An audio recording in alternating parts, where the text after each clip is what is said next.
Então, como resultado também da Guerra dos Seis Dias, a OLP é criada, né, a Organização para a Libertação da Palestina.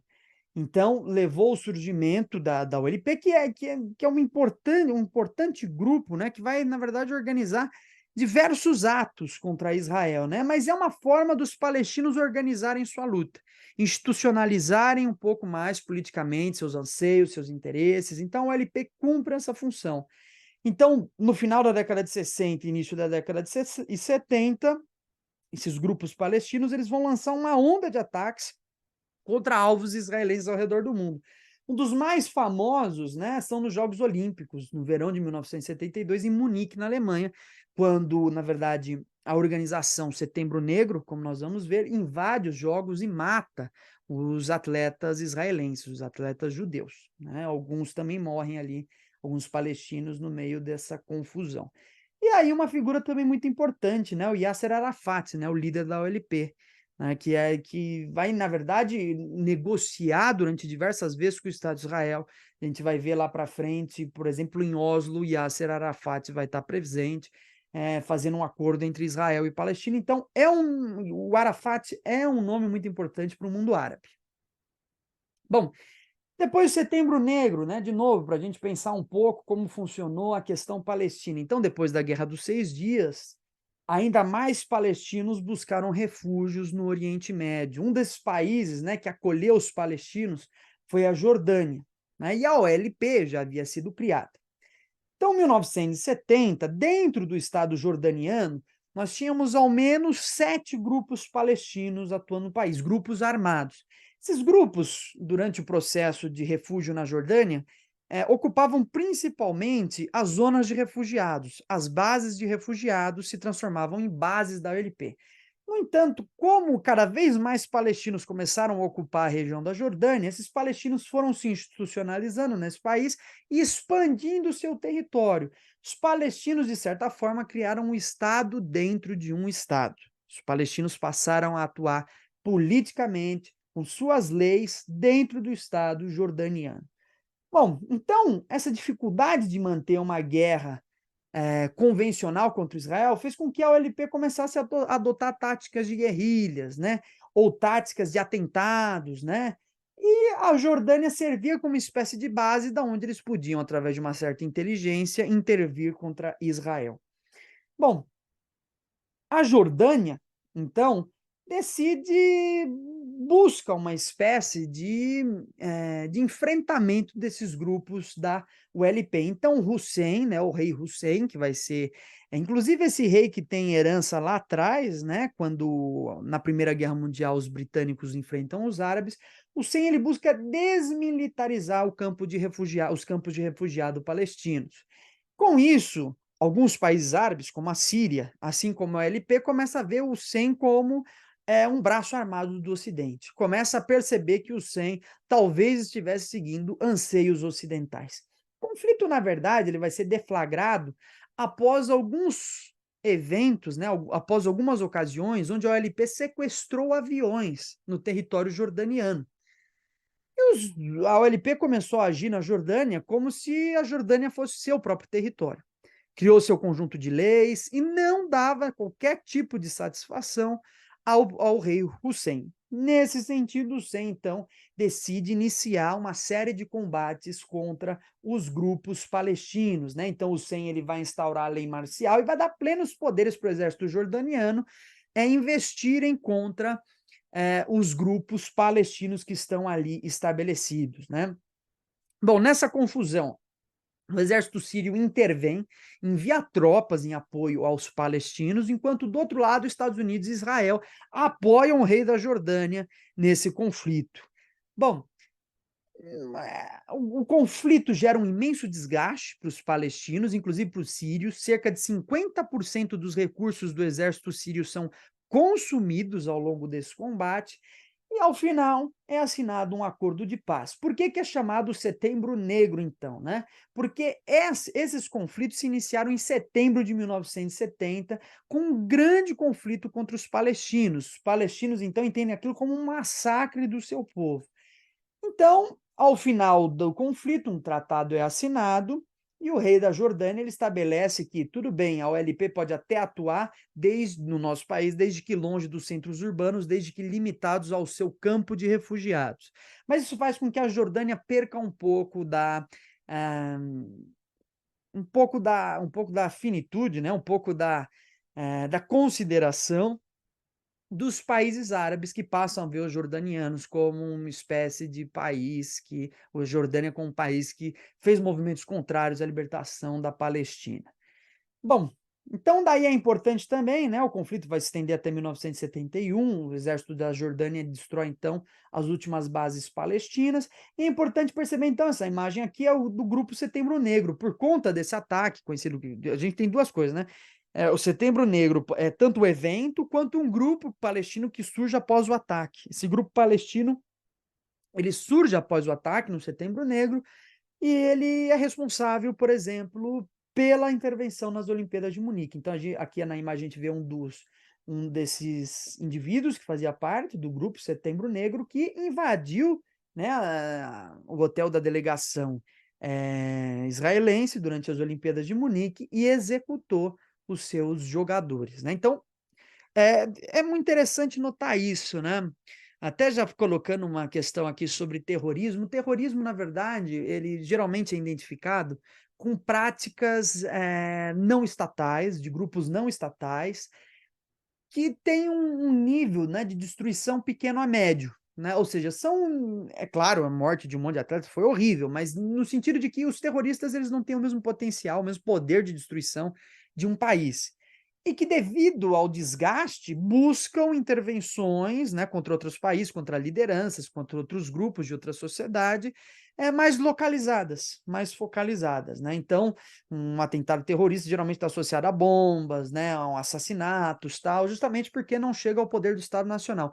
Mas a ideia de terror vai muito além da ideia de terrorismo. A gente vai ter um vídeo aqui no canal só para explicar o conceito de terrorismo, logo mais. Bom, então, chegamos aí, o caso da Jordânia, 1970, a gente tá vendo como os palestinos, né? Então, para a gente tentar entender, né? Após a Guerra dos 6 Dias, existe essa dispersão e eles vão para outros países. Um desses países é a Jordânia, né? Então, a Jordânia, ela passa a expulsar os palestinos, e esses palestinos vão buscar lá na frente, como a gente vai ver, refúgio em outro país, no Líbano. Mas antes a gente vai ver aqui a Guerra do Yom Kippur, né? 1973, Guerra do Yom Kippur, muito parecido com o que a gente teve agora em 2023, né? 50 anos depois, né? Os palestinos, o Hamas atacou Israel durante o feriado religioso, né? O feriado é 6 de outubro, esse ano foi 7 de outubro ali, então, durante as comemorações, né? O feriado religioso do Yom Kippur. Então, 1973, Guerra do Yom Kippur, os países árabes revoltados com a derrota, né, na Guerra dos 6 Dias, né, o Estado de Israel acaba anexando a Península do Sinai ao seu território, acaba anexando importantes territórios ali na Cisjordânia, ocupando a faixa de Gaza, acaba ocupando as colinas do Golã. Por conta disso, os países árabes estão extremamente revoltados e buscam uma espécie de vingança. Né? É importante notar que o Nasser, né, o Gamal Abdel Nasser, presidente do Egito, já havia morrido em 1970 e tinha sido sucedido por Anwar Sadat. Sadat que lá na frente vai negociar, né, os acordos de Camp David, em 1979. Mas o Anwar Sadat ele também tinha um pan-arabismo muito forte, ele segue ainda as ideias do seu antecessor, que é o Nasser. Né? Então, os exércitos da Liga Árabe, né, acabam cercando Israel e fazem um ataque surpresa. Né? Então, o Egito, né, junto a outros países, junto à Síria, resolve atacar Israel nesse feriado religioso, sabendo então que os israelenses estariam desprevenidos, né, em retiro religioso, eles aproveitam a situação. Bom, essa é uma guerra que, como ocorre de maneira, né, um pouco surpresa, né, os israelenses começam levando a pior. Né? Os israelenses começam levando a pior, mas por conta da intervenção dos Estados Unidos, que passa a financiar esses grupos, né, israelenses, os israelenses vencem os árabes mais uma vez. Né? Então, a Guerra do Yom Kippur termina em 26 de outubro, com as forças israelenses conseguindo derrotar as forças egípcias e as forças árabes, né? Vejam que aqui em 1973 os árabes já estão um pouco começando a se cansar um pouco desses conflitos, né? São conflitos sucessivos, né? Canal de Suez, depois a gente tem a Guerra dos Seis Dias, agora a Guerra do Yom Kippur, e parece que o Estado de Israel, de certa forma, é invencível, justamente porque as potências ocidentais vêm em apoio a Israel. Bom, então, o principal interesse do Sadat era realmente recuperar esses territórios capturados pelos israelenses, como era a Península do Sinai, né? Mas no final, eles acabam sendo derrotados. A Península do Sinai, assim como as colinas do Golã, ali no nordeste, norte de Israel, continuam sob o controle dos israelenses, né? E eles perdem o conflito durante a guerra do Yom Kippur. Bom, consequências, 1973, né? E lembrando que os palestinos estão no meio disso tudo, apoiando a Liga Árabe, também no exército da Liga Árabe, apoiando a luta contra o Estado de Israel. Então, os palestinos, entenda-se aqui que derrota da Liga Árabe é a derrota também dos palestinos. 1973, então, com a ajuda, né, dos Estados Unidos, então Israel vence, né, e não houve mudanças territoriais ao final do conflito, simplesmente os árabes retrocedem, Israel mantém o que já tinha conquistado na Guerra dos Seis Dias de 67. Mas qual foi a consequência aqui muito importante, né? A consequência aqui mais importante é que os estados árabes, revoltados contra a situação da derrota, decidem diminuir a produção de petróleo para atingir o Ocidente. Claro, diminui a produção de petróleo ou aumenta o preço do petróleo. Como quase tudo vai petróleo, o que eu faço com o mundo? Eu causo uma grande inflação. O período fica conhecido, então, como crise do petróleo. Então, vejam ali, em 1972, nesse gráfico, né, a gente já tem ali os choques do preço, né, que sobem razoavelmente, então, e passam a subir dali, tendencialmente, cada vez mais, né? Então, os países árabes, não podendo vencer Israel militarmente, tentam impor um ataque econômico contra o Ocidente, né? Como uma espécie de vingança pelo que ocorreu na Guerra do Yom Kippur. Bom, muitas informações, eu sei que são muitas informações, mas para que realmente a gente precisa ir juntando os dados e relacionando com o que a gente tem mais ou menos hoje. Vamos chegar no mais recente logo mais. Então, Guerra Civil Libanesa. Então, lembrem-se lá, depois do Setembro Negro, em setembro de 1970, os palestinos que tinham suas principais bases de operação na Jordânia decidem mobilizar suas bases de operação no Líbano, né? Então, muitos buscam refúgio no norte de Israel, o Líbano, até porque os palestinos ficam nas regiões fronteiriças com o seu território, né, que é a Palestina, certo? Israel está ocupando a Palestina, então os palestinos, as organizações da OLP, vão sempre, Jordânia, na margem leste, ou Líbano, na margem norte, vão ocupando essas regiões próximas, da onde eles podem conduzir ataques contra o Estado de Israel. Bom, então eles se estabelecem no Líbano, principalmente no sul do Líbano. E o Líbano é um país muito complicado no Oriente Médio, né? O Líbano ele tem, na verdade, uma repartição religiosa, né? Justamente essa repartição religiosa, que é um pacto que foi estabelecido em 1943, essa repartição religiosa divide o governo, né? Divide, na verdade, a política do país em diferentes grupos. Então, para a presidência, por exemplo, ficou reservado o grupo dos cristãos maronitas. O primeiro-ministro, ele vinha de um grupo islâmico sunita, perdão, e o presidente do parlamento era xiita. Então, no Líbano, a gente tem ali cristãos, muçulmanos sunitas, muçulmanos xiitas, que é essa antiga diferenciação, né, onde um grupo considera os herdeiros de Maomé como verdadeiros representantes, né, que é o grupo dos xiitas, outros entendem que existem outros representantes que podem assumir as figuras de liderança, né, a partir dos califados que existiram após a morte de Maomé. Os califas poderiam exercer a lei islâmica, não precisariam ser, então, consanguíneos, né, ou herdeiros da figura de Maomé. Bom, Só para a gente fazer essa diferenciação. Mas é um país complicado, né? A gente já sabe mas que tentou resolver o seu problema dividindo, né? Não, fica um grupo aqui, um grupo.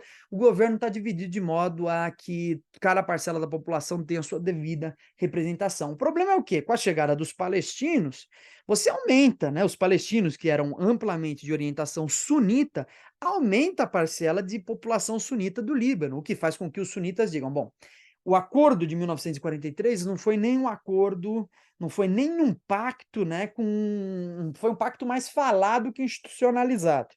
Então, por que que ao invés por que que a gente não substitui, né, esse acordo que nem é tão institucional assim? Os muçulmanos sunitas começam a pedir maior representatividade no governo libanês. Então, a vinda de palestinos provoca um desequilíbrio. Veja só, então, isso é muito importante, né? A gente vê como a construção de um Estado colonial ele pode prejudicar a política de outros países, né? Porque você muda completamente a, a pirâmide etária, a composição populacional, tudo isso muda, isso gera conflitos nesses outros países. Bom, então o fato é que os muçulmanos sunitas começam a perceber que eles merecem maior representatividade no governo libanês.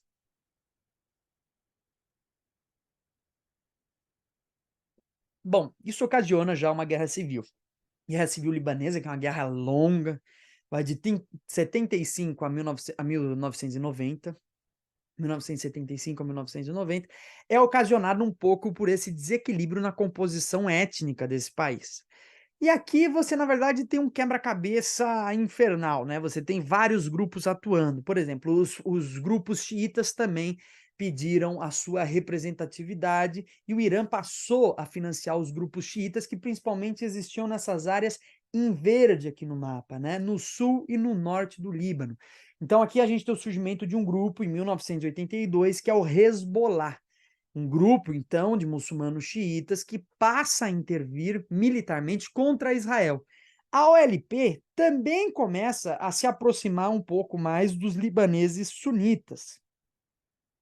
Então, a OLP, ela não era nem, na verdade, vista como muito amigável por toda a totalidade da população, né? Mas principalmente entre os muçulmanos sunitas, que passam a integrar também as linhas de frente da ULP e passam a realizar ataques contra Israel.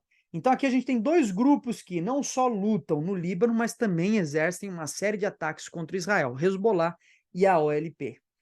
Bom, então o Arafat, né, ele utiliza o Líbano para além dos acordos do Cairo em 1969, porque a gente tem um acordo em 1969, onde a OLP se propõe a atuar apenas a partir das suas bases de refugiados. Era a mesma coisa na situação da Jordânia. A OLP deixa de atuar apenas nessas bases de refugiados e passa a atuar contra Israel, assumindo controles do território libanês, certo? Impondo, então, sua religião, seus costumes, suas leis em territórios no Líbano, né? Inclusive, isso vai levar os libaneses, mais uma vez, né? Os palestinos constroem um Estado dentro do Estado, né? É claro, só fazem isso exatamente porque foram expulsos de sua terra e estão procurando novas bases, novas raízes, né? Inclusive, a região começa a ser chamada de Fatalândia. Lembra do Fatah, né, que a gente acabou de ver lá atrás? Fatah, criado em 1956, que é um braço armado também da OLP. Começa a ser chamado, então, o sul do Líbano começa a ser chamado de Fatalândia, né, a terra do Fatah. Né, uma região onde o governo do Líbano não tem qualquer controle.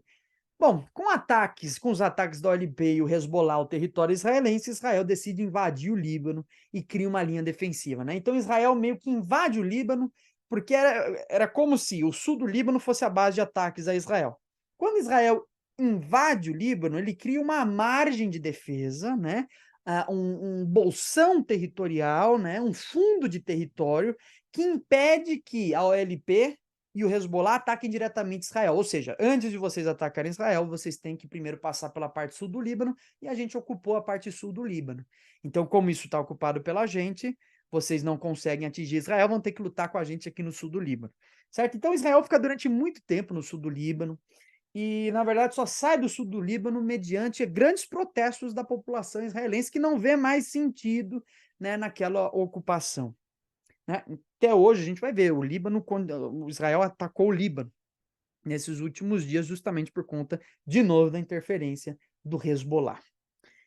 Bom, então aqui esse mapa que a gente tem é mais ou menos onde seria a área do conflito. Esse não é um mapa do conflito, é de um conflito mais recente, se não me engano, 2014, mais ou menos.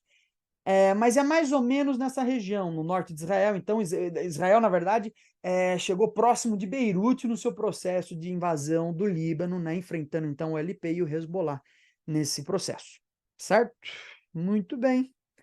E aí a gente chega em 1979 nos acordos de Camp David. Como eu disse, uma situação onde a OLP, junto com os povos árabes, sai muito desgastada, né? A OLP está cada vez mais desgastada, justamente pelo fato de que não vem muita solução no confronto contra Israel, sucessivas derrotas dos países árabes. Então, o Sadat, né, o Anwar Sadat, que foi sucessor do Nasser, ele decide estabelecer um acordo com Israel, né, porque até então o Egito não reconhecia Israel, e o Nasser, ele de alguma forma, ele faz a negociação pelos palestinos. Os palestinos não estão lá participando ativamente, mas o Sadat, ele está. E o Sadat, ele, de certa forma, tenta liderar, tenta decidir o que os palestinos querem, né? Apesar dos palestinos não estarem ali presentes. Mas quais são os marcos desse acordo? Então, olha lá, um marco para a paz no Oriente Médio, um marco para a conclusão de um tratado de paz entre o Egito e Israel. Então, primeiro, paz no Oriente Médio. Depois, paz entre Egito e Israel. Por fim, tratado de paz, né? Então, o tratado de paz, na verdade, ele só vai ser assinado mais à frente, né, ainda em 1979, mas é como se fosse um segundo acordo assinado entre Egito e Israel. Aqui na direita, então, a gente tem o Begin, né, que era primeiro-ministro de Israel, o Sadat, né? O Sadat, na verdade, é aquele lá da direita, né, em Camp David, né? Então, tentando negociar um pouco com Jimmy Carter aí no meio, que negociou, né, que foi um intermediador, os Estados Unidos serviu de intermediador dessa discussão. Então, quais foram os pontos do acordo extenso aí, né? Então, sobre a faixa de Gaza e a Cisjordânia.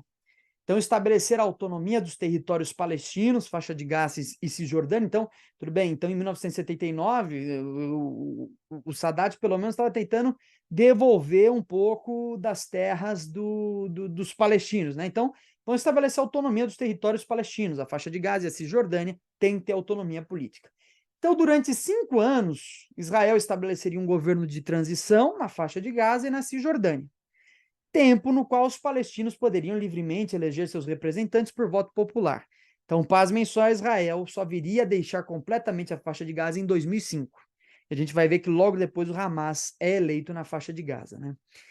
Então, o acordo de 79 que previa isso, e que é um ponto do acordo, que vai ser assinado pelos israelenses, né, pelo governo de Israel, vai ser assinado, Israel não vai respeitar o acordo, né? Apesar de aprovado pelos israelenses, ele só sai da faixa de Gaza em 2005. Bom, retirada das tropas israelenses dos territórios e administração dos países árabes que ficarão responsáveis pela manutenção da segurança até que o governo palestino seja estabelecido. Então, o Israel sairia, né, então, estabeleceria um governo de transição, onde os países árabes ficariam responsáveis por essa transição, né? Bom, nada é mencionado sobre Jerusalém Oriental, que a princípio, né, lá atrás, nos acordos da ONU de 1947, eu esqueci de pontuar uma coisa, né? Jerusalém também ficaria dividida, né? Então, lembra lá, 56% do território ficou para Israel, 44% para a Palestina, Jerusalém ficaria dividida também. Jerusalém Oriental seria da Palestina, Jerusalém Ocidental de Israel, justamente porque é uma cidade sagrada para os dois povos, não tem como você dar para um para o outro, então você divide a cidade, né? Olha o problema, a gente tem que dividir uma cidade para agradar os dois povos, então não é uma situação fácil, né? Bom, nesse caso, 79, Jerusalém Oriental, que era uma grande questão para os palestinos, não é mencionada no acordo. Bom, agora sobre os territórios egípcios. Os territórios egípcios, então, a Península do Sinai é devolvida para o Egito, né? Um processo que dura 3 anos. Na verdade, ela só vai ser devolvida de fato em 1982. Os egípcios concedem a Israel a livre passagem para importantes posições, como o Canal de Suez e o Estreito de Tirã, né? O Canal de Suez a gente já viu, o Estreito de Tirã é esse que está aqui à direita. Na verdade, o Estreito de Tirã é aquele que fica entre Israel e a Península do Sinai, certo? Então, entre Egito e Península do Sinai, Canal de Suez. Entre Península do Sinai e Israel, Estreito de Tirã. Ele é devolvido, né? Ele agora você tem o livre acesso de Israel ao canal, que é muito importante para Israel manter contato comercial com o resto do mundo, né? Israel garante a livre passagem entre Egito e Jordânia, então continua, né? Agora pode, Egito e Jordânia, egípcios e jordanianos têm livre passagem, né? E uma fronteira de segurança estabelecida, né? Então, os israelenses pedem que o Egito mantenha cerca de 20, a depender do trecho, né? De 20 a 40 quilômetros. Os egípcios mantêm uma zona de não influência militar, de não intervenção militar nas fronteiras com Israel, e do lado de Israel, 3 quilômetros. Então, você tem a faixa ali, uma espécie de faixa neutra, né, que tem no território egípcio de 20 a 40 quilômetros e no território de Israel 3 quilômetros, onde os tropas não podem se movimentar, tanto de um lado quanto do outro. Bom, então, 1979, esses são os acordos de Camp David, né? E aí, quais são as consequências, né? A gente já viu aí que a Península do Sinai foi devolvida para o Egito, a gente tem todas essas modificações territoriais, mas quais são as consequências geopolíticas que a gente pode pensar aí? Primeiro, o Egito ele meio que perde sua liderança no mundo árabe, né? Ele é suspenso da Liga Árabe entre 1979 e 1989. O Egito fica de fora, porque o mundo árabe vê essa negociação como uma espécie de rendição. E dizem, olha, eu sei que a gente apanhou muito nessa guerra, mas o Egito decidir não participar mais é um sinal de fraqueza, de rendição, né?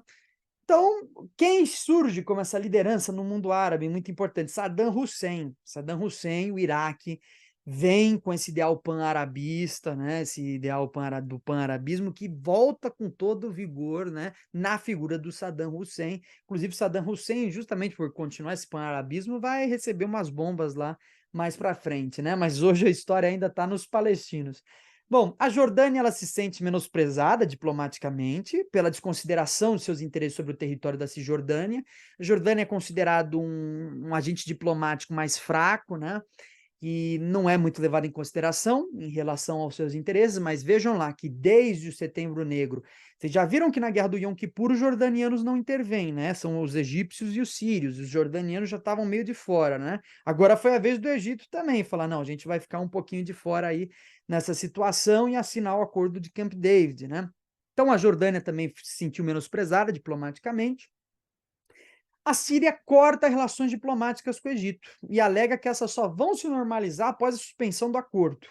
E os sírios não são considerados, e até por isso eles cortam essa relação, não são considerados em relação aos seus interesses das colinas do Golã.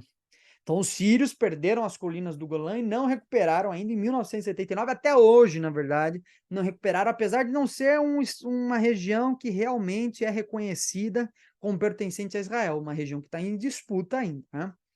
Israel ocupou, mas não é considerado oficialmente parte do território de Israel pelas Nações Unidas. Bom, então os sírios também resolvem sair da parada, né? E justamente porque não foram considerados em relação às colinas do Golã. Bom, nesse caso, os palestinos foram considerados em relação aos seus interesses da Cisjordânia e da faixa de Gaza. Mas como a gente viu, isso nunca foi colocado em prática pelos israelenses, que continuaram intervindo, que continuaram organizando politicamente cada uma dessas regiões. O Sadat, também como o Sadat, né, o Anwar Sadat, ele vai ser assassinado como consequência desse acordo, né, pela Jihad Islâmica Egípcia em 1981. Então o Sadat, na verdade, nem viu o retorno completo da Península do Sinai, né, para o Egito, justamente porque ele morre antes disso ser concretizado em 1982. Mas já é um exemplo de como o Sadat foi visto como um traidor do mundo árabe, né? Não devemos negociar com Israel, né? Esse era o princípio da Liga Árabe, e os grupos árabes mais extremistas, então, passaram a atuar no sentido de enfrentar a sua liderança. Bom, aí chegamos na primeira intifada, 1987 a 1993, né? Na verdade, a primeira intifada, ela vem um pouco em decorrência desses desacordos não cumpridos de Camp David, né? Então, na verdade, você tem ainda ali o contexto, vamos lembrar que a Guerra Civil Libanesa foi até 1990, né? Então, com a Guerra Civil Libanesa e os acordos de Camp David, os palestinos perdem força no seu movimento, os palestinos ficam muito mais fracos, né? Então, de um lado, o Egito fala: "Tô fora, não vou mais auxiliar", eu fiz o que eu pude, né, me dei a fiz um acordo com Israel, dizendo que Cisjordânia e a faixa de Gaza se retornaria para a Palestina, eles devolveram o Sinai para a gente, está tudo bem, né, fizemos um acordo de paz, reconhecemos a existência do Estado de Israel, algo que os países árabes ainda não tinham feito, né, todos os países árabes, né. E do outro lado a guerra civil libanesa, né, então continua a guerra civil libanesa, a OLP enfrentando os israelenses no sul do Líbano, né, com dificuldades de realizar o seu conflito armado contra Israel. Então os palestinos, pelo menos a iniciativa armada deles está muito mais fraca, tanto que a primeira intifada, e esse termo intifada, ele é um pouco relacionado à revolta, né, quando a gente fala intifada no mundo árabe é como revolta, né. Então a primeira intifada é a primeira grande revolta árabe, vamos colocar assim, né. Ela foi chamada de guerra de paus e pedras, né, Guerra das Pedras, né, por quê? Por que Guerra das Pedras? Porque justamente ela foi realizada por conta da população palestina que vivia nos territórios da Cisjordânia e da faixa de Gaza, que eram recorrentemente maltratadas. A gente vai ver mais para frente, né, de modo mais separado, como que se deu esses maus tratos aos palestinos, o que que o Estado de Israel promoveu durante o seu período de ocupação. Mas, de fato, era uma situação complicada, para já adiantar, né, dificuldade de acesso à água, dificuldade de trânsito, dificuldade de alimentação. Hoje mesmo, em 2023, 1 milhão de palestinos estão em situação de perigo alimentar na faixa de Gaza, certo? Então, é uma coisa complicada, e os israelenses impondo, então, um controle estrito, barreiras comerciais, barreiras de movimentação de pessoas, né? Porque Israel via que Gaza e Cisjordânia eram centros que poderiam produzir uma espécie de terrorismo contra Israel. A OLP continuava a sua guerra, né?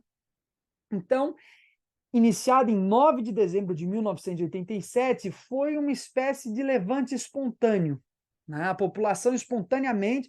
Esse termo aqui a gente tem que criticar também, né? Porque levante espontâneo é meio complicado. Parece que está tudo bem, e de repente tem um levante do nada. Levante espontâneo no sentido de que, de repente, a população se mobilizou, mas não no sentido de que foi por acaso. Né, já vinha recorrentemente, né, os palestinos já vinham sofrendo recorrentemente diferentes tipos de abusos, tanto que a primeira intifada, ela vai começar principalmente ali no campo de refugiado de Jabalia e no extremo norte da faixa de Gaza, com a população, na verdade, lutando com paus e pedras e muito revoltada, na verdade, com uma foto que circulou entre os palestinos, uma imagem de soldados israelenses abusando de palestinos. Essa foto revoltou muito a população palestina, não é essa foto que está aqui, certo? Mas essa é uma foto do momento, certo? Então, as mulheres palestinas enfrentando soldados israelenses, né, durante a primeira intifada com pedras, né?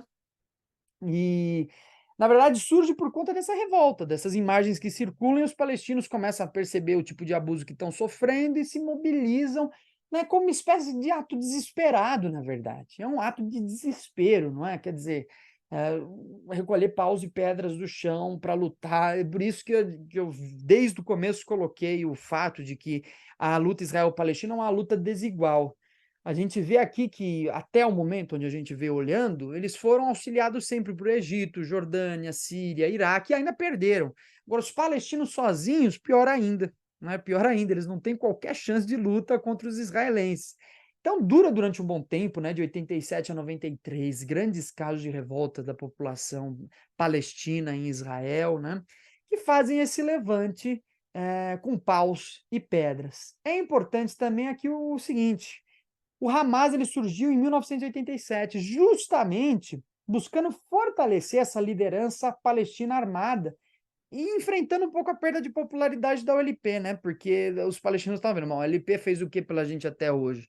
Então, o Hamas é um grupo mais extremista e que vai assumir, inclusive, a liderança dos palestinos. Como a gente vai ver, em 2006, a gente teve a eleição do Hamas na faixa de Gaza, e é um pouco o resultado, né, um pouco não, é o resultado o Hamas é uma criação de Israel, certo? Hamas só existe porque Israel não respeitou os acordos de Camp David. Se Israel tivesse respeitado os acordos de Camp David, Não teria por que existir Hamas, porque o Hamas ele surgiu do sentimento de derrota dos palestinos frente à não respeitação, a não respeitabilidade dos acordos de Camp David. Então, bom, já que o acordo não deu certo, a gente precisa de outra esperança. O quê? O Hamas está aí, um grupo armado que vai mais uma vez mobilizar nossa luta de maneira mais sistemática. Bom, então, primeira intifada, logo na sequência, os acordos de Oslo. Vejam que os acordos de Oslo buscam dar um fim aí na primeira intifada, e aí sim, a gente tem a participação dos palestinos, né? Então, o que previu o acordo de Oslo? Término dos conflitos, a abertura das negociações sobre os territórios ocupados. Então, vamos negociar o que vocês ocuparam aí, vamos ver se dá um jeito de melhorar a situação. A retirada de Israel do sul do Líbano, então é importante Israel sair do sul do Líbano. Então, 1990 que acaba a Guerra Civil, mas Israel continua atuando na região. E a questão do status de Jerusalém. Aqui sim eles colocam de novo a questão de Jerusalém. Então, uma foto muito famosa, né? Do Isaac Rabin, né, que na verdade era primeiro-ministro de Israel, Bill Clinton, presidente dos Estados Unidos, e o Yasser Arafat durante os acordos de Oslo lá em 1993. Esse aperto de mão, um aperto de mão histórico, né, porque Israel e Palestina apertando as mãos, dando a entender, bom, tudo melhorou, graças a Deus tudo acabou, vamos agora construir a nossa paz, né? Mas de novo não vai ser respeitado, como nós vamos ver, né?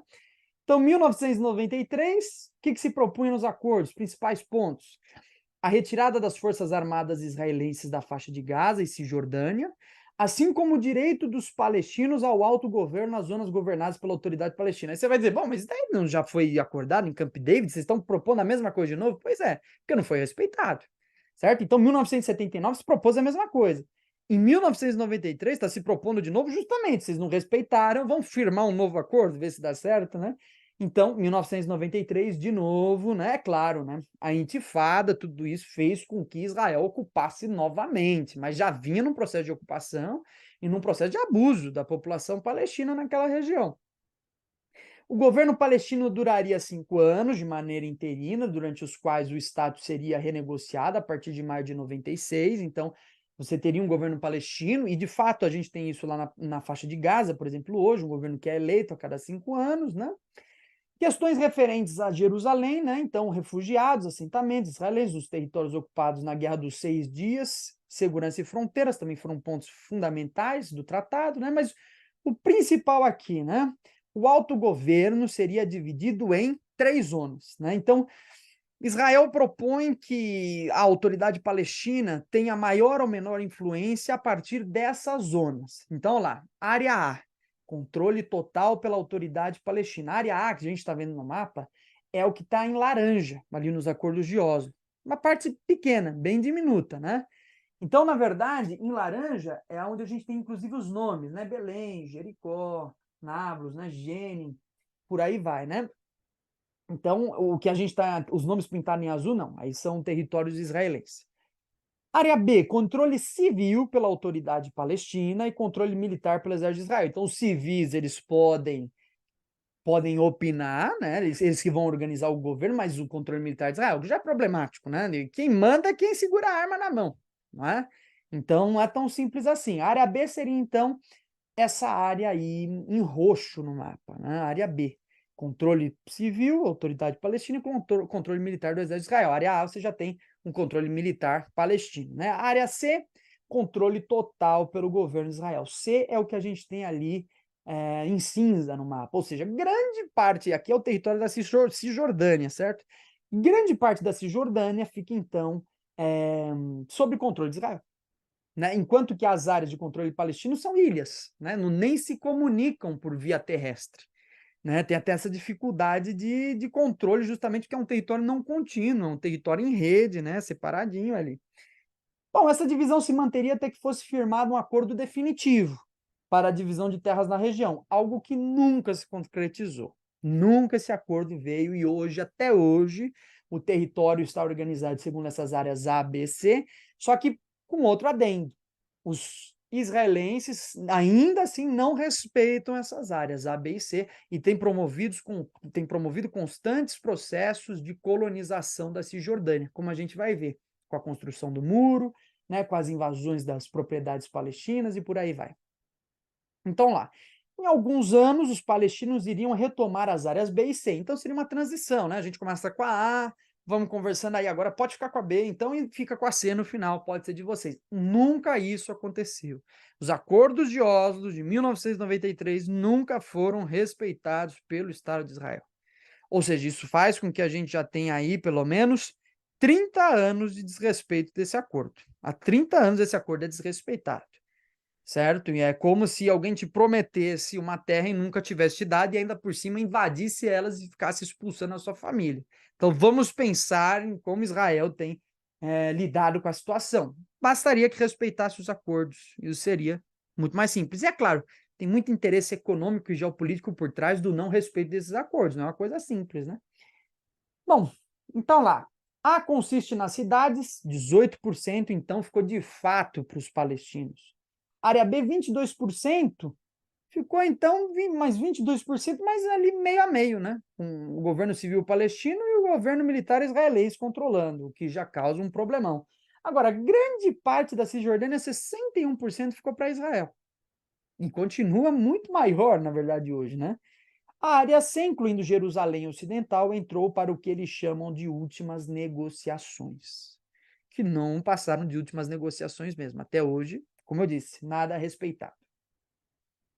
Bom, então aqui a gente tem de novo, né, em verde ali mais ou menos o que seria a área A, né, em verde mais claro, mais escuro, perdão, ali quando a gente olha a região da Cisjordânia, que é esse mapa maior à direita, e a faixa de Gaza também foi regionalizada, né? A gente tem Gaza do Norte, cidade de Gaza, Deir Balá, né?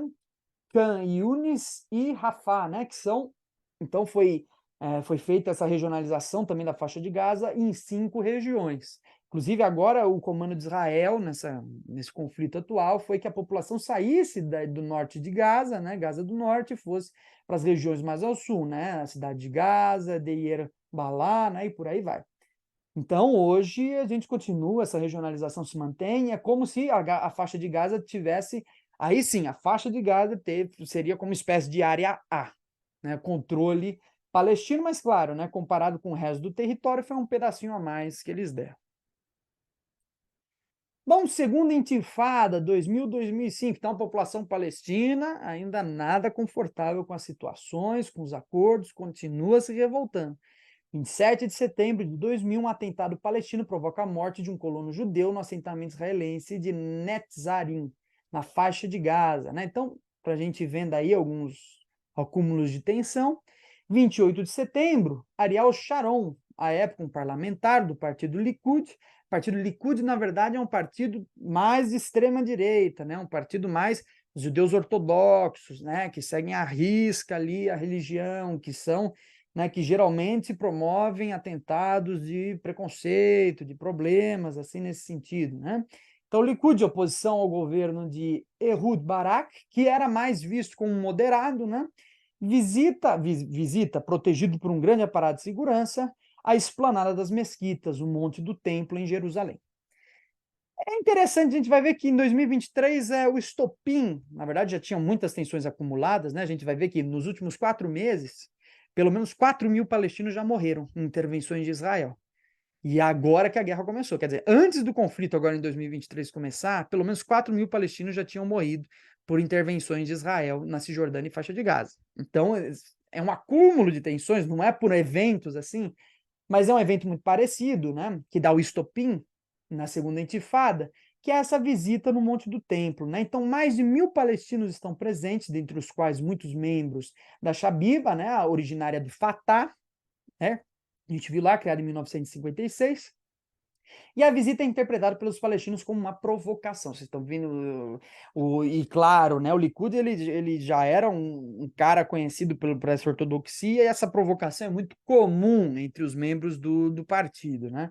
Então visitou ali a esplanada das mesquitas, o Monte do Templo, eles viram como uma provocação, e isso dá início à segunda intifada. Então olha ali a imagem do lado, né, os manifestantes palestinos pedem a saída de Ariel Sharon, então lá, go back Sharon, saia daqui Sharon, né, quer dizer, então com uma espécie de revolta Ariel Sharon, que havia visitado ali as mesquitas, né. Então, de novo, a intifada é o sinal de que a população não aceita mais de jeito nenhum o que está ocorrendo e vai para a rua e luta como pode, com paus e pedras. É claro que a gente tem os braços armados desses grupos, mas é uma espécie de... Acabou, né? Não tem mais o que fazer. A gente luta, é uma luta desesperada, né? Muito bem. Então, é considerado uma provocação. E após a partida de Ariel Sharon, violentos confrontos opõem palestinos e israelenses lá no Muro das Lamentações, que é muito próximo da mesquita onde de novo, né, a polícia israelense invadiu agora em 2023, como a gente já vai ver. Então, lá nos dias seguintes, né? Então, esse conflito, né? 7 palestinos são mortos e centenas são feridos, e nos dias seguintes a violência prossegue com ataques palestinos aos territórios ocupados por Israel, na Cisjordânia e na faixa de Gaza. Então, no seu próprio território, eles estão revoltados com essa ocupação, né? Então, dura de 2000 a 2005. Então, olha lá, os números da segunda intifada, atualizados ali em fevereiro de 2006, chegavam a 4.995 mortos, sendo 3.858 palestinos e 1.022 israelenses, aproximadamente. Bom, quando o conflito acaba, em 2005, Hamas é eleito, ele é eleito na faixa de Gaza, democraticamente, né? E passa a controlar a maior parte do parlamento palestino. Então, o Hamas é eleito, ele vence as eleições parlamentares contra o Fatah, que é esse grupo de 1956, como a gente viu, e o que se sucede tensões com Israel, né? O Hamas que propõe diferentes formas de intervir e de lutar contra Israel, inclusive, como a gente viu agora em 2023, intervenções armadas. Nesse contexto, Israel vai promover a construção do Muro da Cisjordânia, criando grandes problemas para os palestinos. É durante, então, a segunda intifada que já tem ali o processo de construção do muro. Então, o muro que a gente vê aí à direita, o muro de contenção entre Israel e Cisjordânia. Na faixa de Gaza não é o mesmo muro, né? Porque são duas regiões separadas. Mas a gente tem uma grade de proteção com torres de vigilância, como a gente já vai ver. Então, lá o muro de Israel, em Cisjordânia, um evento de muitos protestos de artistas, né? Que, como a gente vê ali na imagem de novo, né? Os apelos à destruição do muro, né? Um muro que chega em algumas seções até 8 metros de altura, nas seções mais perigosas, né? E o muro separa Israel da Cisjordânia. Ele começou a ser construído durante o governo do Ariel Sharon, que ele vai vir logo depois, então, pelo partido Likud, vai governar entre 2001 e 2006, Israel. E a construção do muro, vejam só, incorporou 12% da área da Cisjordânia. Eles construíram o muro não no lado deles. Eles construíram o muro dentro do território dos palestinos. E deixaram para o lado israelense pelo menos 12% do território da Cisjordânia. Então, vejam, é uma ocupação que vai ocorrendo aos poucos. Constrói o muro, deixa um pedaço deles para a gente. É uma colonização, né? Para não dizer um extermínio. E tem quais problemas? Quais os principais problemas? Primeiro, controle do tráfego de pessoas e mercadorias, é um problema, né? Para você passar, quem precisa ir para o lado de Israel não passa, tem toda uma contenção desses fluxos, uma dificuldade para o palestino que precisa atravessar para o outro lado, né, que é uma dificuldade muito grande, que inclusive deixa os palestinos isolados, como se fosse uma espécie de zoológico, né, um zoológico fechado por muros. Eles ficam ali fechados e muitas vezes eles têm dificuldade de acessar as outras áreas que eles desejam, né? 2, a facilitação da expansão de assentamentos coloniais judeus. É claro, a partir do muro, os judeus conseguem se organizar para cada vez mais, né? A agricultura, grande parte da agricultura ocorre próxima do muro. E muitas das fazendas palestinas são atacadas. Conforme vai ocorrendo esses ataques, essas regiões vão sendo incorporadas a Israel.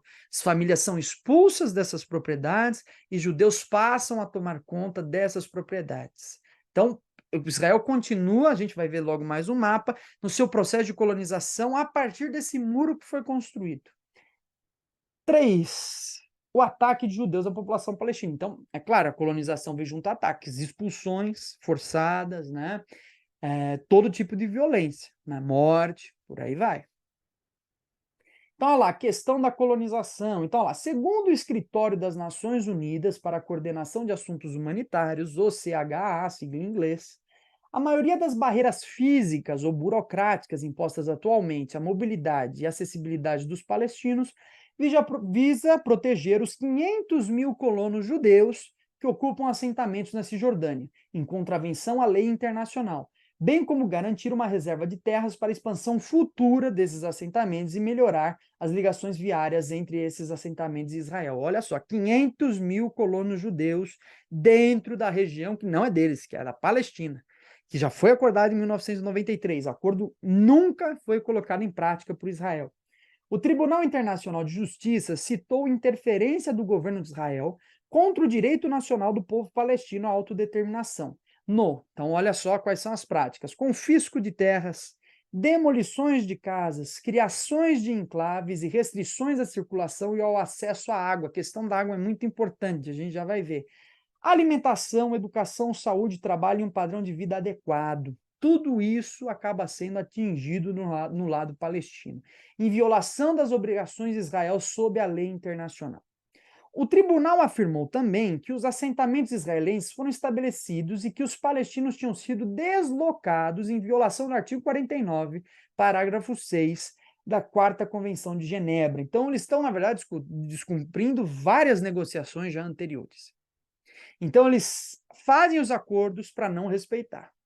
Talvez para acalmar os ânimos e continuar o seu processo de colonização, que é um grande problema. Então, aqui, a gente vê na imagem, em roxo, né, essas áreas, né, colonizadas na Cisjordânia por Israel, e a linha vermelha é o muro, certo? Em vermelho a gente tem um muro que separa realmente o território de Israel. Israel mesmo é o cinza, né?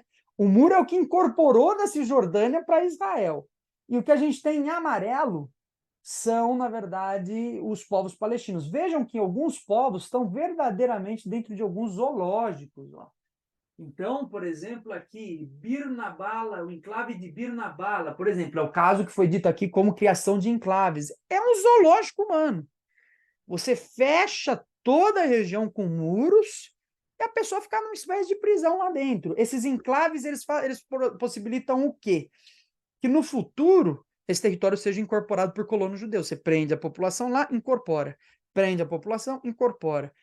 Então, esses enclaves são muito problemáticos, existe mais de um, como vocês podem ver no mapa, e tem causado muitos problemas para a população palestina. Veja se você gostaria de viver dentro de um enclave, se você gostaria de viver murado, né? Que tipo de acordo de paz é esse? E hoje, quando a gente vê a revolta dos palestinos, a gente ainda chama eles de terroristas, mas não é possível um negócio desse, né? Como que eu vou chamar de terrorista se é o povo que está sendo atacado, né? Nada justifica a violência, né? Mas em alguns casos, qual é a saída? Para os palestinos foi essa. Se os acordos tivessem sido prontamente aceitos como foram assinados, não haveria necessidade disso. Essa guerra já teria acabado. A guerra existe porque Israel continua atacando a Palestina. E é isso. Situação atual. Vamos vir, então, fizemos... Tudo que eu disse aqui foi um resumo, certo? Um resumo. Vocês podem, claro, buscar outros canais de informação, outras leituras, eu recomendo, inclusive. Muita coisa que eu disse, outros não disseram, muita coisa que eu disse, outros disseram, e assim mesmo, né? Eu tentei trazer um resumo para chegar no hoje. Aí vejam que a história não é pouca, não é pequena, é grande, né? Da situação atual, outubro de 2023. Então, foi dia 7 de outubro, de novo, durante o Yom Kippur. O Hamas iniciou uma série de ataques contra Israel a partir da faixa de Gaza. Né? Na base do acontecimento está uma situação próxima à ocorrida, como eu falei, lá na segunda intifada. Policiais israelenses invadiram a mesquita de Al-Aqsa, considerado o terceiro lugar mais sagrado para o Islã, na tentativa de conter agitadores palestinos. Então, lá em Al-Aqsa, você tinha manifestantes palestinos, né? E a polícia israelense invadiu Al-Aqsa e expulsou esses manifestantes. Então, invadiu um território, um ponto que é sagrado para os palestinos. Como eu disse, não é pegar isso e falar, olha, foi por isso, olha que besteira, os palestinos, olha o que eles estão fazendo por causa de uma coisinha pequena. Não é isso. Esse é o estopim. Como eu disse, antes disso, você tem várias outras questões, como a gente já conversou aqui. Então, as imagens rodaram o mundo muçulmano e o Hamas utilizou o caos da mesquita como justificativa para o ataque.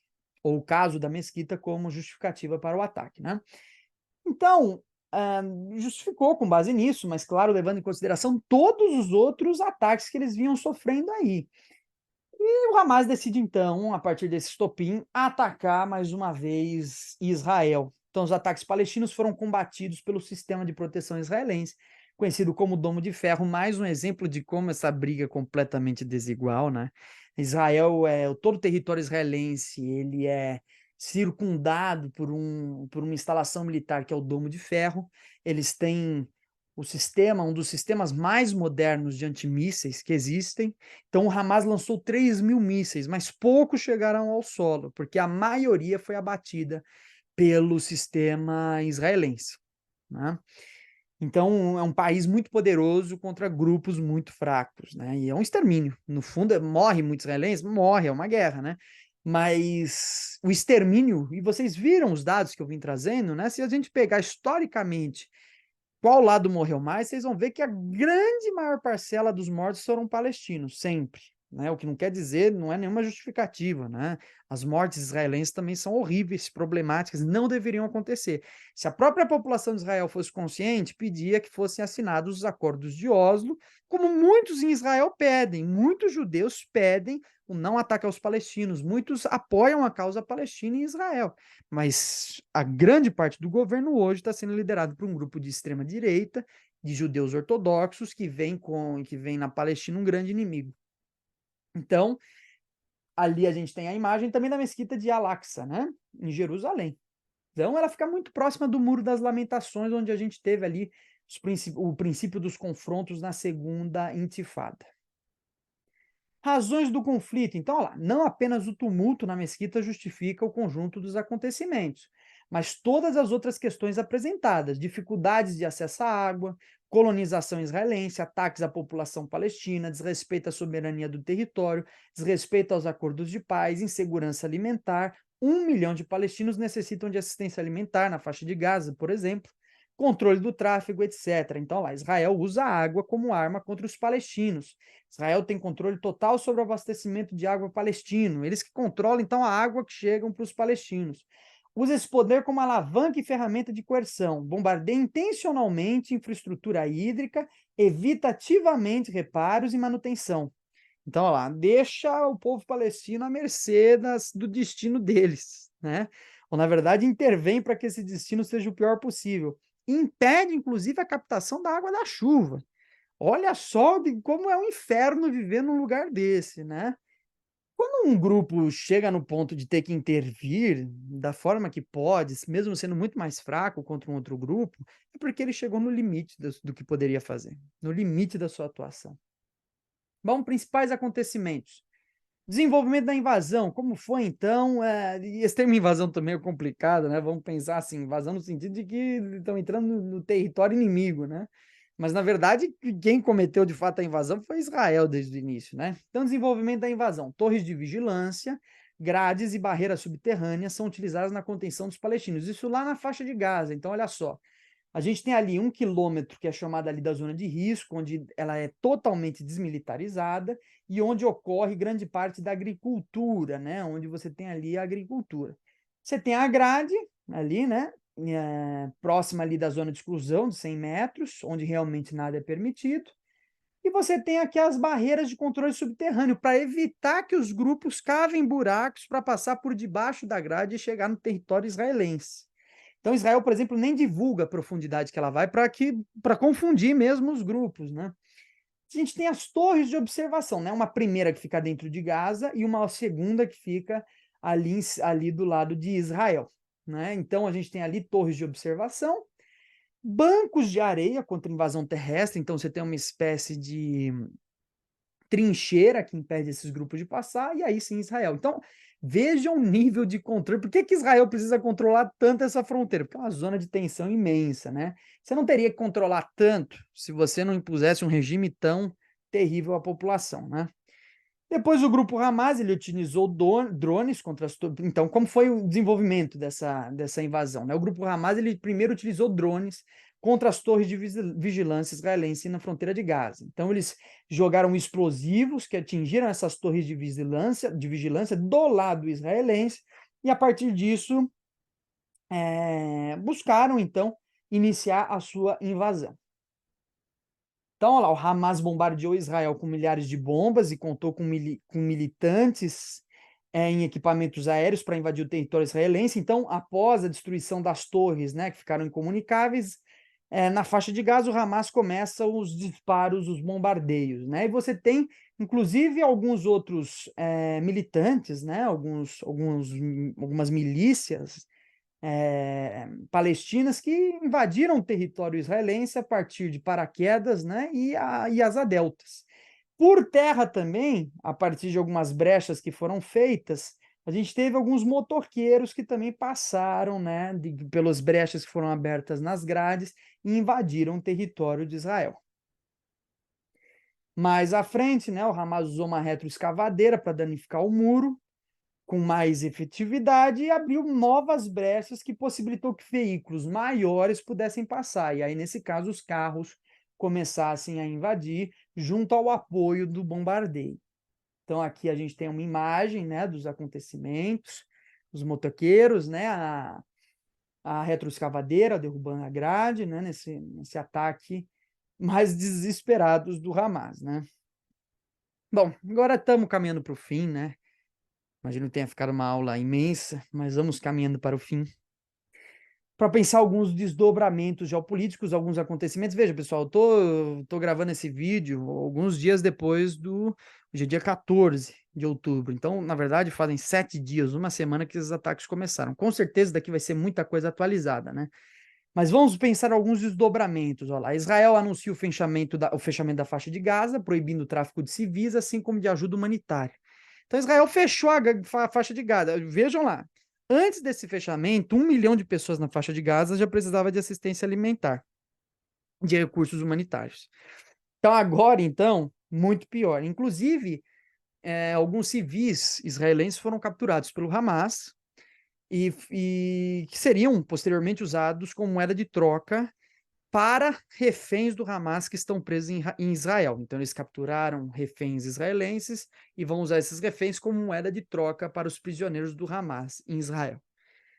E eles anunciaram que, caso se mantenha, né, o Hamas anunciou que, caso o bloqueio se mantenha, que esses prisioneiros serão executados, né, como espécie de retaliação ao que Israel vem fazendo. Israel atacou a capital síria, Damasco. Então, de novo, a Síria está envolvida, só que agora a Síria está num processo de guerra civil que já dura muitos anos, né? A Síria, o governo sírio está completamente desmantelado, um grande problema, né? Mas Israel atacou a capital síria, Damasco, alegando que o Irã estava fornecendo armamentos aos palestinos através do país, que os iranianos, então, estavam utilizando a Síria como ponte para financiar grupos armados contra Israel. O grupo libanês, o Hezbollah, anunciou que irá intervir contra Israel, caso o país inicie uma invasão terrestre na faixa de Gaza. Logo na sequência, Israel ataca o grupo Hezbollah no sul do Líbano, o Hezbollah também atacou Israel. Então, vejam, vamos mapeando aí. O conflito agora, iniciado em 7 de outubro de 2023, já levou Israel a atacar a Síria, a atacar o Líbano e a atacar a faixa de Gaza. A Arábia Saudita e Irã se uniram pela causa palestina, um importante acontecimento para a geopolítica do Oriente Médio. E isso a gente vai ver já mais à frente, que é resultado de uma nova ordem que vem se estabelecendo aí com base em Rússia e China, né? Outros países muçulmanos, como o Paquistão, anunciaram ajuda para a causa palestina, oferecendo subsídios e armamentos para os combatentes. Então, o Paquistão também falou: olha, a gente envia armamento, se a coisa se complicar, a gente ajuda os palestinos no conflito. Então, olha lá, mapeamento do conflito, ataque na Síria, ataque no Líbano, ataque na faixa de Gaza, e a gente tem aí o envolvimento também do Irã e do Paquistão nesse problema, além de pensar no apoio dado pela Arábia Saudita, né, a essa causa, que é uma coisa inédita, né, porque até então os sauditas eles são muito próximos dos Estados Unidos, mas o príncipe saudita que vem aí na linha de sucessão tem trazido uma nova visão de modernização para o país. E aí, por fim, o tabuleiro geopolítico, né? Situação no Oriente Médio. Então, olha lá, atenuação de antigas rivalidades, como entre Irã e Arábia Saudita, os BRICS+, né? O BRICS+, ele tratou de incorporar países numa espécie de geopolítica energética muito importante para a gente pensar os desdobramentos geopolíticos do mundo, né? Porque nesse combo, né, nesse comboio do BRICS+, entrou Irã, Arábia Saudita e Emirados Árabes, que são grandes países produtores de petróleo, estão ali na margem do Golfo Pérsico. O petróleo é muito importante para os Estados Unidos. O dólar, ele necessita do petróleo no sentido de agregação de valor. certo? O petróleo depende, o dólar pretende muito do petróleo na questão de agregação de valor. E nesse sentido, esse BRICS Plus, que tem incluído esses outros países, tem feito uma espécie de combate à geopolítica energética estadunidense, agora trazendo um pouco mais para a esfera a produção de petróleo para essa espécie de mundo subdesenvolvido que tem se organizado em torno de China e Rússia. Então, isso na verdade já foi anterior, né? A gente teve o acordo, o aperto de mão simbólico entre Arábia Saudita e Irã, mediado pelos chineses. São países que, para quem não conhece a geopolítica do Oriente Médio, toda a Primavera Árabe foi uma disputa, uma proxy war, uma guerra por procuração entre Arábia Saudita e Irã, que influenciavam esses governos. Então, são países que, na verdade, há muito já vem disputando essas regiões e que agora dão um aperto de mão e começam a se aproximar e entram para o BRICS juntos. Então, isso quer dizer, os Estados Unidos usava muito a Arábia Saudita contra o Irã, e agora o Irã está saindo fora. Né? A Arábia Saudita está saindo fora e se aproximando do Irã. E percebendo, bom, será que não é melhor a gente se aliar com os nossos vizinhos? Então, o príncipe saudita que está aí na linha de sucessão é um grande representante dessas novas ideias sauditas, né? Que vem nesse sentido de, vamos modernizar o país, vamos integrar ele com a Ásia, vamos procurar evitar conflitos e por aí vai. Então, isso é muito importante porque a gente pensa que os Estados Unidos perdem uma influência na geopolítica na Ásia e que os países árabes, conforme vem essa perda de influência do Ocidente ou dos Estados Unidos, se unem em torno da causa palestina. E isso pode aumentar a tensão, porque o último reduto, sim, o reduto militar do Ocidente no Oriente Médio é Israel. E agora esses países mais unidos podem provocar um conflito muito maior, muito mais intenso contra Israel. Pode representar, então, esse movimento uma perda de influência geopolítica dos estadunidenses. A nova geopolítica energética do BRICS mais atinge, então, o poder estadunidense, né, justamente por conta do dólar, por conta da importância fundamental do petróleo na geopolítica americana, estadunidense. E outros pontos, né, apoio à causa palestina. A gente viu comemorações do ataque no Iêmen, no Irã, no Iraque, população saindo em massa na rua.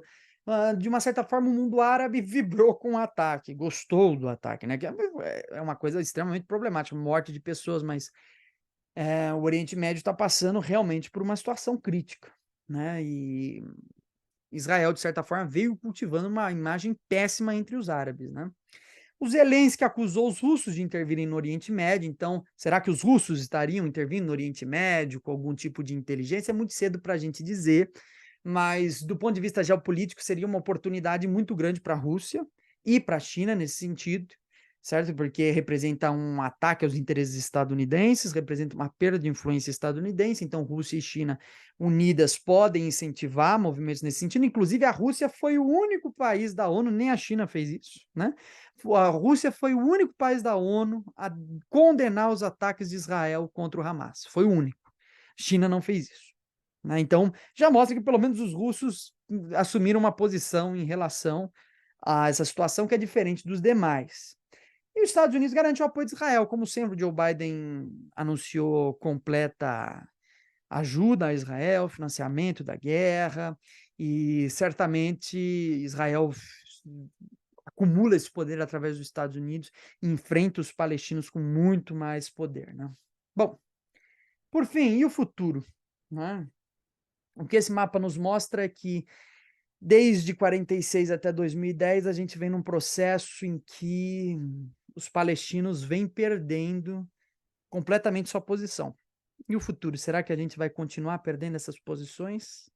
Será que tem chance para os palestinos ou é uma causa perdida? Um futuro só a Deus pertence, não é? E vamos ver como o movimento histórico vai tratar de resolver essa situação. Mas muito sangue ainda vai rolar. Muitos problemas, muitos conflitos, justamente porque não há um acordo, né? Não há uma respeitabilidade dos acordos. Acho que o que fica de reflexão final é que Israel deveria, no mínimo, cumprir o que assinou, no mínimo, né? E não cumpre. E o massacre continua. E as mortes continuam. Bom, pessoal, é isso. Perdão aí pelo vídeo imenso. Então, é isso. Ficamos por aqui. Deixem seus comentários, suas impressões, suas críticas, discussões aí no YouTube, no nosso vídeo. Não esqueçam de curtir, de compartilhar. e até uma próxima.